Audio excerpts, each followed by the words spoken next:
Fully उठुची Mahanadi थरुची तलिया अंचल थिबा लोकमानकर छाती हीराकुदरे खोलिथिबा गेट संख्या 46 रु कमी 43 हो जाइछि किंतु कमी जाइनी सेही गरीबर दुख जहाँ घरे बर्तमान 6 फुटर पानी। आमे बारंबार महानदीर बन्या उपरे आलोचना कर सारिछु किंतु स्थिति अधिक गंभीर हो गलानी जो स्थान में महानदीर शाखा नदी बहुची। महानदीर शाखा नदी बहुथिबा पुरी और जगतसिंहपुर जिले में लोकमान मन में अकात भय। जगतसिंहपुर जिले में देवी और पाइकार बहुथिबा पानीर सोग देखि लोकमानक रक्त पानी फाटी जाउछि। आउ दुख आनी दया दया नदीर पानी को देखि लगुच सते जमी दया निर्दय हो जाइछि। पुरी जिला कोणास ब्लॉक पाखरे दया नदी में होइछि 200 फुटर घाई गाँ गंडा बजार घाट सबुटी पानी।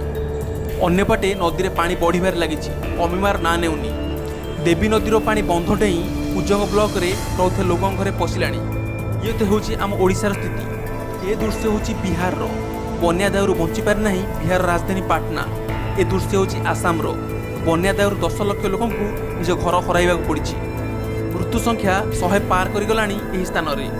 गुजरात उत्तर प्रदेश महाराष्ट्र मध्य प्रदेश ए सबु राज्य रे बन्या।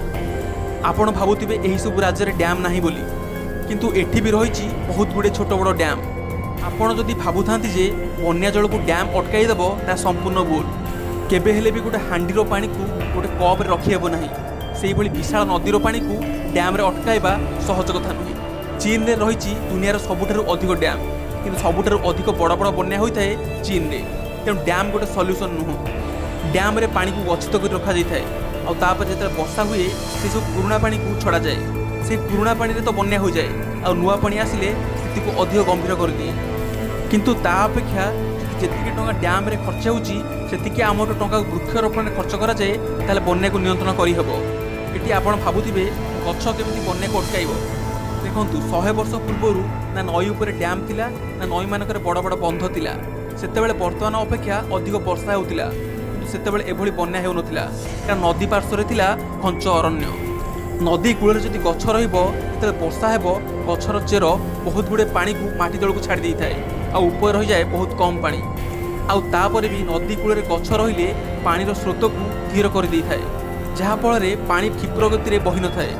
तेणु सही समय वर्षक 12 मास नदी रे पानी फुल रही थाए किंतु वर्तमान वर्षा दिने बन्या और बाकी समय नई सुखिला पड़ुछि।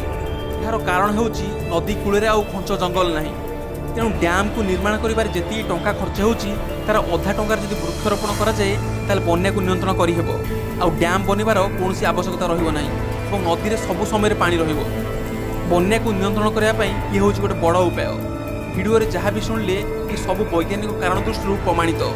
आगो को यही वीडियो देखा चैनल को सब्सक्राइब करंतु एवं बेल आइकन को प्रेस कर दियंतु। धन्यवाद।